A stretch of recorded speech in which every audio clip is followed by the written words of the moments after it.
حضرت ادریس علیہ السلام، کون حضرت ادریس علیہ السلام کو نہیں جانتا؟ ہر ایک بندہ جو اسکول سے وابستہ ہے، ہر وہ بندہ جو کسی مدرسے سے وابستہ ہے، ہر وہ بندہ جو کسی نہ کسی دینی ادارے سے وابستہ ہے، ہر وہ بندہ جو کتابوں سے وابستہ ہے، ہر وہ بندہ جو قرآن سے وابستہ ہے، ہر وہ بندہ کسی عالم دین سے وابستہ ہے، ہر وہ بندہ جو کسی عالم کسی مذہبی اسکالر سے وابستہ ہے۔ ایک بندے کو یہ پتہ ہے کہ حضرت ادریس علیہ السلام اللہ کے نبی۔ حضرت کعب بن احبار رضی اللہ تعالیٰ عنہ سے روایت فرماتے ہیں، حضرت ادریس علیہ السلام کے پاس ایک دن ملک الموت حضرت ازریل آئے، آ کر آپ سے گفتگو فرمانے لگے۔ حضرت ادریس علیہ السلام نے فرمایا، اے ملک الموت ازرائیل، اللہ نے موت کو پیدا کیا، موت برحق ہے، مرنا ہے، میں موت کا مزہ چکھنا چاہتا ہوں، دیکھتا ہوں موت کا مزہ کیسا ہے۔ حضرت ازرائیل نے حضرت ادریس علیہ السلام کی روح قبض کی، پھر واپس لوٹا دی۔ فرمایا موت کا مزہ چکھا؟ حضرت ادریس نے فرمایا جی ہاں، میں نے موت کا مزہ چکھا۔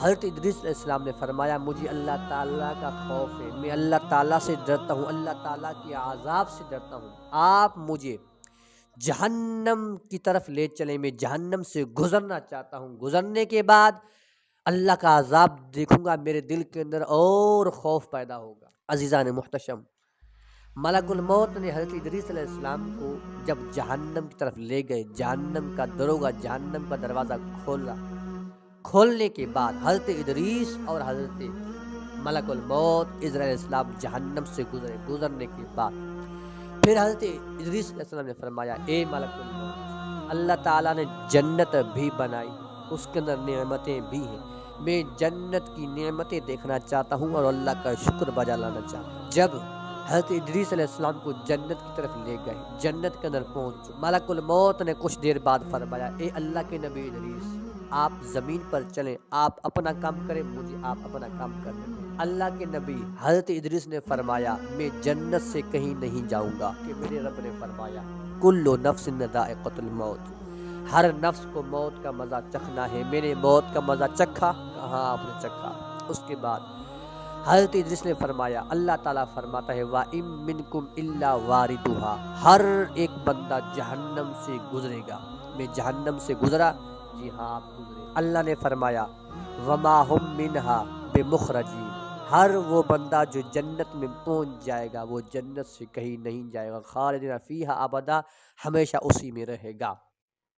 جب حضرت ادریس علیہ السلام نے یہ جو دلائل دیے قرآن پاک سے، ملک الموت نے سنے کہ اس نے موت کا مزہ، یہ اللہ کے نبی جہنم سے گزرے، اللہ کا حکم جہنم سے گزرنا ہے، مرنے کے بعد یہ جہنم سے گزرے۔ اس کے بعد اللہ کا حکم ہے جو بندہ مرنے کے بعد جہنم سے گزرنے کے بعد جنت میں پہنچ جائے گا، خالدین فیہا، وہ ہمیشہ اسی میں رہے گا۔ اب اللہ کے نبی ہمیشہ اسی میں رہیں گے۔ غیب سے ندائی، اللہ تعالیٰ نے ندا دی، اے ملک الموت، میرا نبی جو جو کام کر چکا سب میری مرضی کے مطابق کیا، اس کو اسی جنت میں رہنے دو۔ عزیزان محتشم، وہ لوگ جو قانون شریعت نور الاعضاء، عدولی اور ہدایہ پڑھ کے مفتی بن جاتے ہیں، ہر وہ لوگ جو منطقی تعلیم المنطق پڑھ کے منطقی بن جاتے ہیں، ہر وہ لوگ جو دروس البلاغہ پڑھ کر بلاغی بن جاتے ہیں، ہر وہ لوگ جو شرعیات و عامل پڑھ کر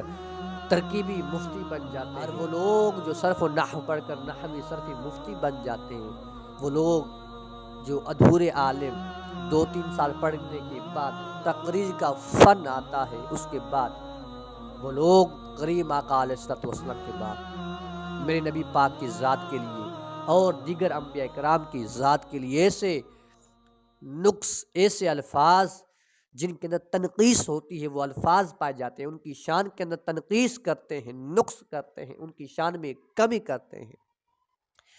عزیزان محتشم، یہاں پر آپ لوگ ایک سوال پوچھیں گے، اگر آپ کے ذہن میں نہیں تو میں خود سوال اٹھاتا ہوں، خود ہی جواب دوں گا۔ ایک سوال آپ یہ پوچھیں گے کہ حضرت ادریس علیہ السلام تو نبی پاک علیہ الصلوۃ والسلام سے پہلے آئے، نبی پاک علیہ الصلوۃ والسلام کے آنے کے بعد قرآن نازل ہوا، تو حضرت ادریس کو قرآن کیسے یاد ہو گیا؟